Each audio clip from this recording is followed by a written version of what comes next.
नमस्ते। थर्ड आई में आपका स्वागत है। आज नीतीश जी की बात कर ली जाए और नीतीश जी से ज्यादा जनता दल यू इन सब की बात इसलिए कर लिया जाए कि सुबह एक न्यूज आई कि मनीष वर्मा साहब कोई एक है, मैं इसलिए बोल रहा हूं, मैं नहीं जानता हूं इनको। इन्होंने जनता दल यू ज्वाइन की और ये भी खबर आई कि इनको नीतीश कुमार जी ने अपने उत्तराधिकारी के रूप में तय किया है और इन्हीं को अब वो अध्यक्ष बनाने जा रहे हैं। ये बात मैं आपके साथ इसलिए शेयर कर रहा हूं कि ये जनता दल यू का मेरा एक व्यक्तिगत रिश्ता रहा है। व्यक्तिगत इसलिए बोल रहा हूं कि मैं शायद मालूम नहीं, इससे पहले मैंने कभी कहा कि नहीं कहा, आप लोगों को कितने को पता है कितनों को नहीं पता है। जब आज मैंने ये खबर पढ़ी तो मुझे जनता दल यू का अंत, नीतीश कुमार जी के पॉलिटिकल करियर का अंत और जब भाजपा के साथ रहते हुए भी, एनडीए के साथ रहते हुए भी देश के तमाम समाजवादियों को ऐसा लगता था और ऐसी गलतफहमी थी कि जनता दल यू के रूप में, नीतीश कुमार के रूप में एक समाजवादी विचारधारा या जयप्रकाश की विचारधारा कहीं ना कहीं धीरे धीरे उसके नीचे चल रही है, तैर रही है। लेकिन स्पष्ट हो गया है कि ये सब लोग गलत थे, मैं भी गलत था और नीतीश जी शुद्ध एक जातिवाद, एक जिनको अपनी जात के अलावा और कोई जात दिखती नहीं है, उस तरह के बहुत से हैं। वो कोई खराब बात नहीं है, लेकिन फिर वो अपने को मैं उनको ओम प्रकाश राजभर, संजय निषाद, सोनेलाल पटेल, इन लोगों की कैटेगरी में खड़ा हुआ देखता हूं।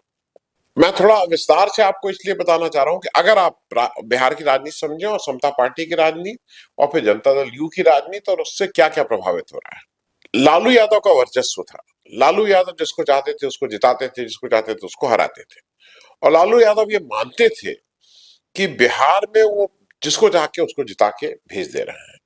और ये एटीट्यूड में व्यक्तिगत उन उसके मतलब मैं किसी की सुनी सुनाई नहीं कर रहा हूं, जो मैंने सामने से देखा, जो लोगों ने मुझसे कहा, वो जॉर्ज फर्नांडिस तक को ये मानते थे कि जॉर्ज फर्नांडिस लालू यादव की कृपा पे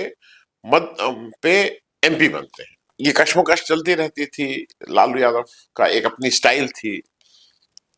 89 का इलेक्शन हो गया, मैं 89 से अब इस बात को कर रहा हूं। फिर लालू यादव चीफ मिनिस्टर हो जाते हैं, 91 में फिर इलेक्शन होता है और फिर उनका ये बिल्कुल भूत अब सिर पे चढ़ जाता है लालू यादव जी के कि वो वही इन सब लोगों के करता धरता है। क्या ठीक है? जॉर्ज साहब इस गुआपो से हरदम एक उनका समस्या चलती रहती थी। जॉर्ज साहब की एक सबसे बड़ी खूबी ये थी कि वो कैसे सस्टेन करना है, कैसे सरवाइव करना है, ये उनको बखूबी आता था। जात मतलब क्रिश्चियन होने के बाद भी मूल रूप से मतलब कन्नड़ कर्नाटक के रहने के वाले व्यक्ति, महाराष्ट्र में जिसने अपनी सारी उम्र गुजारी, सारी पॉलिटिक्स महाराष्ट्र की, वो आके किस तरह से बिहार के सुदूर क्षेत्र में एक एक्सेप्टेबल लीडर के हुआ था, ये जॉर्ज साहब की अद्वितीय योग्यता है। और जितनी मेहनत जॉर्ज साहब करते थे, जितना पढ़ते लिखते थे, लेकिन मैं उस पर किसी और दिन उस विषय पे बात करेंगे कि जब कैसे वो बीजेपी के साथ आके उन्होंने अपने जीवन भर की कमाई बीजेपी के साथ आके और बीजेपी को ये बता के कि बीजेपी कितनी सेकुलर है या कितनी अच्छी है, वो सब उन्होंने नष्ट कर दी। अपने अपने जीते जीत उसको स्वाहा किया। जब जब जॉर्ज साहब उड़ीसा में जाके ग्राहम स्टेन्स की हत्या को जस्टिफाई करते हैं, जब जब जॉर्ज साहब गोधरा के बाद गुजरात में जाके बताते हैं कि गोधरा को जस्टिफाई करते हैं या उस पे प्रेस कॉन्फ्रेंस करते हैं, तो ये देश के तमाम समाजवादी आंदोलन के लोग जो अलग अलग हिस्सों में पूरे देश में, उनके लिए एक केवल धक्का ही नहीं था, एक बहुत कष्ट की बात थी, एक व्यक्तिगत दुख की बात थी।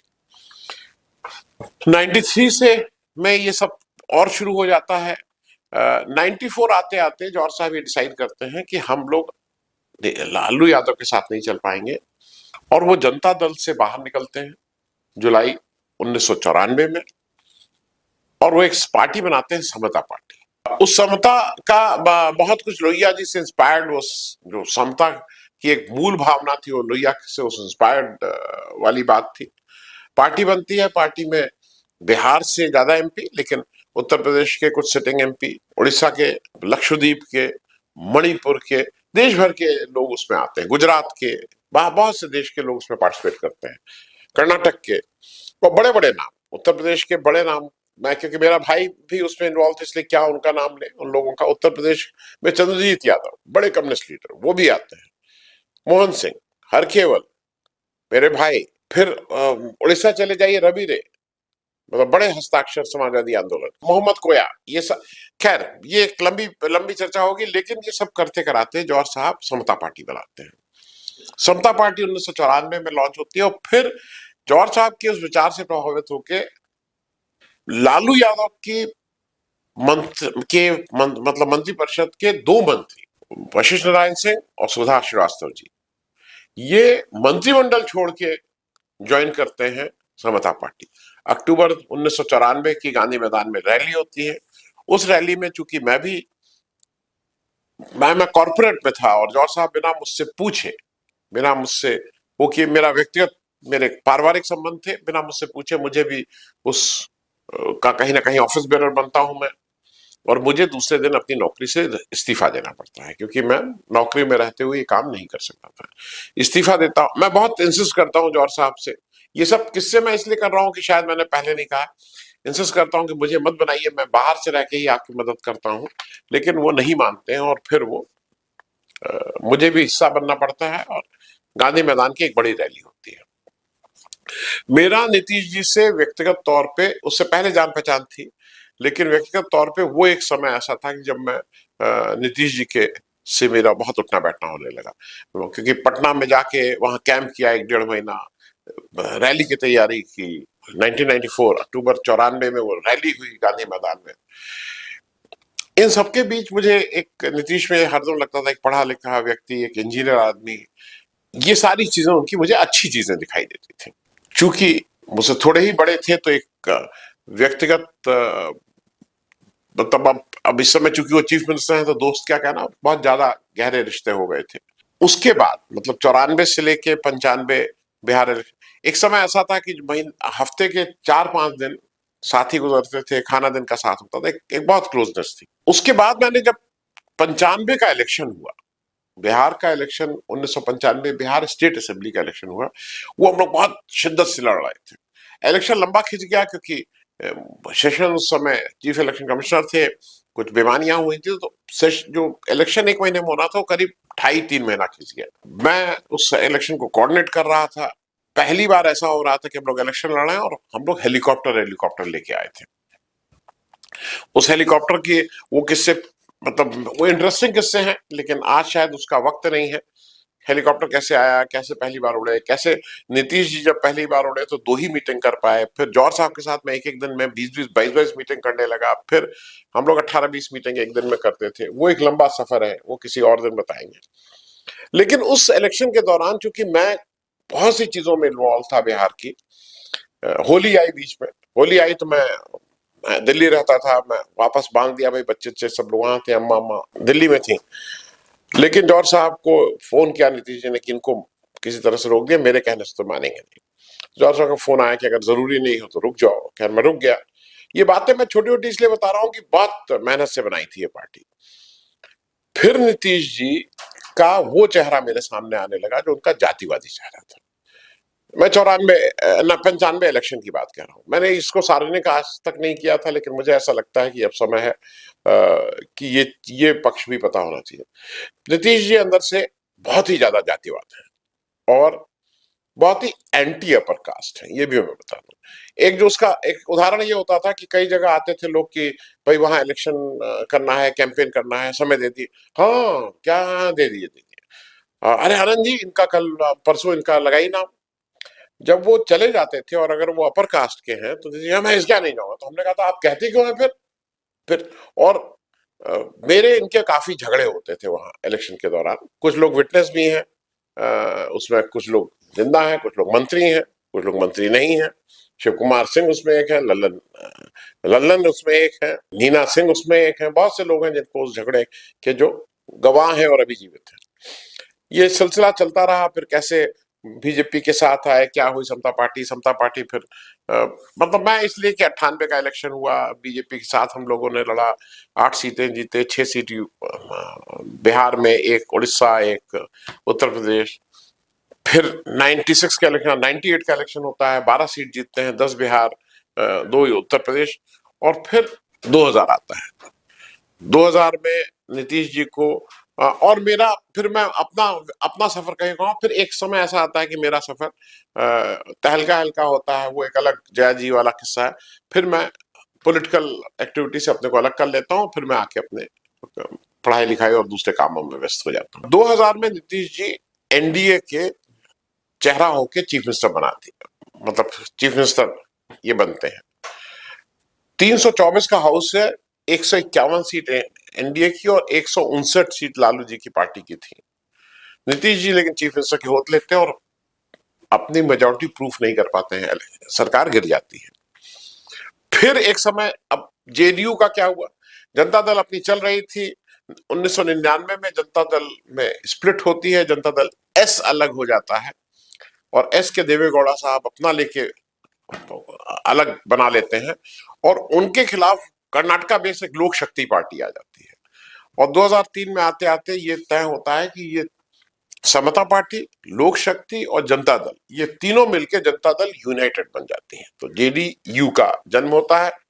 और उस समय जेडीयू का तीर कमान निशान, जो जनता दल का तीर था, वो इसका चुनाव निशान होता है। झंडा लेकिन समता पार्टी का कैरी किया जाता है, सफेद हरे वाला। अब मैं इसलिए इस हिस्ट्री को बता रहा हूं कि कैसे कैसे जनता दल चलता है। फिर नीतीश जी के कुछ पेटीनेस वाले भी आते हैं।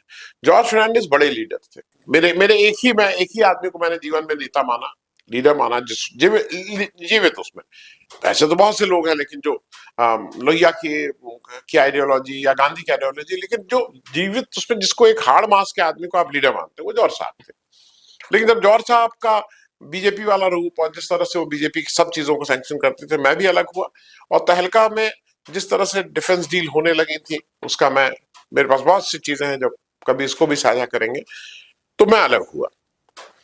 लेकिन नीतीश जी एक समय पूरी तरह से डिपेंडेंट थे जॉर्ज साहब के ऊपर। नीतीश जी को एक चीज और याद रखिएगा, नीतीश जी 77 में एमएलए एमपी नहीं बने, 80 में एमएलए एमपी नहीं बने। नीतीश जी 84 का एमपी का इलेक्शन हार गए। नीतीश जी 85 में पहली बार एमएलए बने थे बिहार, और 89 में पहली बार वो एमपी बनते हैं, दिल्ली पहुंचते हैं। और देवीलाल के साथ, वो जब पहले एग्रीकल्चर मंत्री होते हैं, बाद में जब एक्सपेंशन होता है तो देवीलाल के साथ छोटे मंत्री, डिप्टी मिनिस्टर उस समय हुआ करता था, एग्रीकल्चर बनते हैं। सफर यहां से शुरू हुआ है, कोई इनका 77 का सफर नहीं है। उस मामले में लालू जी इनसे बहुत सीनियर है पॉलिटिकल, अगर इसको देखा जाए कौन जीता था। नीतीश जी उस जॉर्ज साहब को, जो एक तरह से मेंटोर, गुरु सब कुछ थे, उनका 2009 में टिकट काट देते हैं। मुजफ्फरनगर जॉर्ज साहब को पहले नालंदा ले जाया जाते हैं, वहां से एमपी बनते हैं। 2009 में जॉर्ज साहब का टिकट कटता है। जॉर्ज साहब फिर भी जाके मुजफ्फरनगर से लड़ते हैं, मुजफ्फरपुर से, माफ कीजिएगा, मुजफ्फरपुर से लड़ते हैं, बुरी तरह से हारते हैं, वापस आ जाते हैं।